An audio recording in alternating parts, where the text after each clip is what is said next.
ভগবান কৃষ্ণ যুধিষ্ঠির মহারাজকে বলছেন, এটা একটু মন দিয়ে না শুনলে আপনারা বুঝতে পারবেন না। চন্দ্র এবং সূর্য,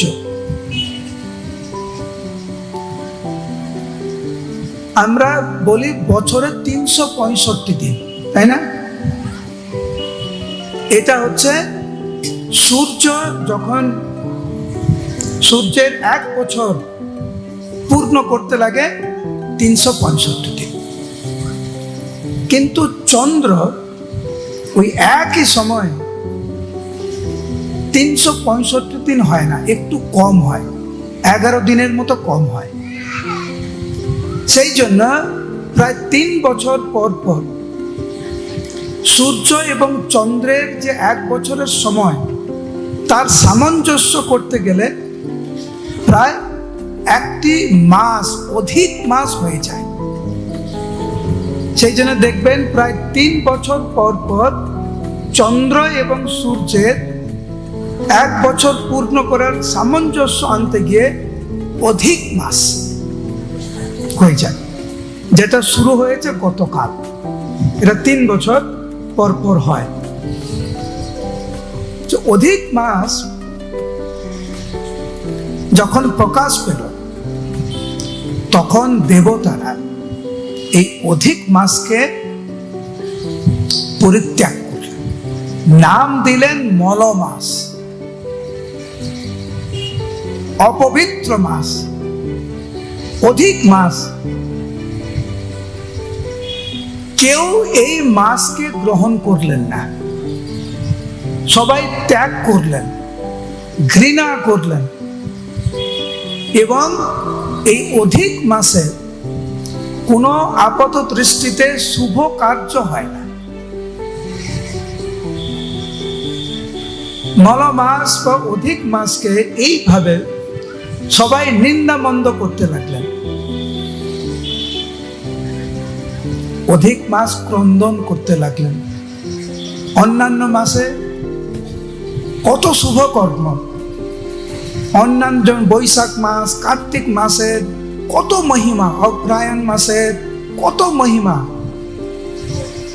কিন্তু অধিক মাসকে কেউ পছন্দ করছে না, সবাই গালিমন্দ করছে, নাম দিয়ে দিয়েছে মল মাস, কেউ আশ্রয় দিচ্ছে, এমনকি দেবদেবীরাও ঘৃণা করছে এই মাসকে।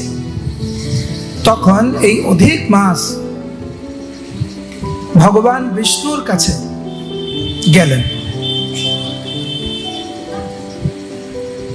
ভগবান বিষ্ণুর কাছে গিয়ে অধিক মাস বা মল মাস অঝরে ক্রন্দন করতে লাগলেন। ভগবান বিষ্ণুর কাছে কাতর ভাবে অধিক মাস বললেন, হে প্রভু, হে ভগবান, আমাকে রক্ষা করার জন্য কেউ নাই, সবাই আমাকে গালিমন্দ করে, আমার আশ্রয়দাতা কেউ নেই, দয়া করে আপনি আমাকে আশ্রয় দেন। ভগবান বিষ্ণুর কাছে এমন ক্রন্দন করতে লাগলেন যে ভগবান বিষ্ণু তখন বললেন, ঠিক আছে, তুমি যেহেতু আমার কাছে এসেছ, তুমি শান্ত হও, আমি তোমাকে ভগবান কৃষ্ণের কাছে নিয়ে যাব, গোলক বৃন্দাবনে। ভগবান কৃষ্ণ এর সমাধান নিশ্চিত রূপে দেবেন।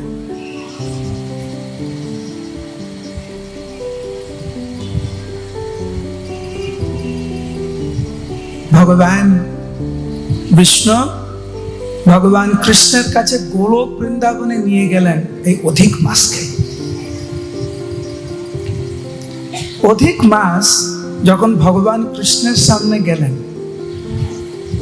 ভগবান কৃষ্ণ বিষ্ণুকে জিজ্ঞাসা করছে, তুমি কাকে নিয়ে এসেছো এখানে? ও এইখানে এসে ক্রন্দন করছে কেন? আমার ধামে এসে ক্রন্দন করছে কেন? তখন ভগবান বিষ্ণু সবকিছু খুলে বললেন।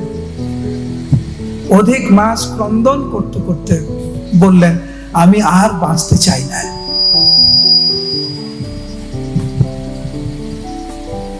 সবাই আমাকে এত ঘৃণা করে, আমার কোনো আশ্রয়দাতা নেই, আমি মরতে চাই, হে প্রভু আমি মরতে চাই।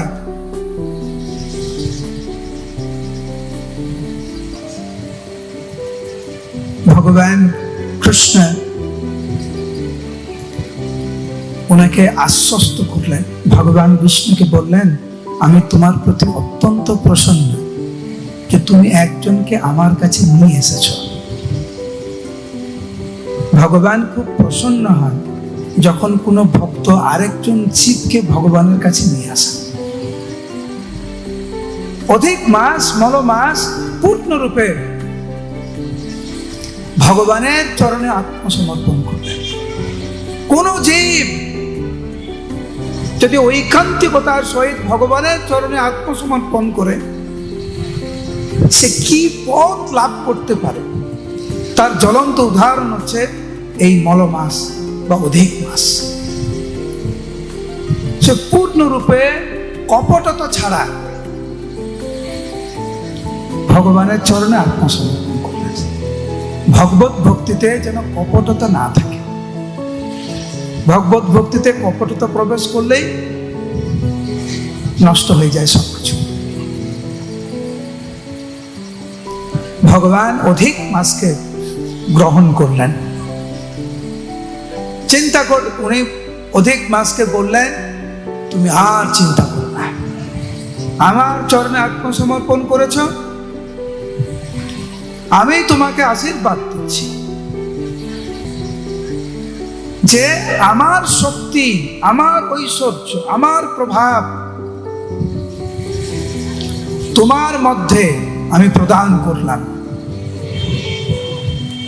আমার নাম পুরুষোত্তম, সেই জন্য তোমার নাম হবে পুরুষোত্তম।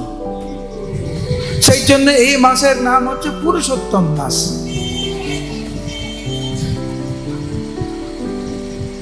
আমাকে যেরকম সবাই গ্রহণ করে, তোমাকেও সবাই গ্রহণ করবে।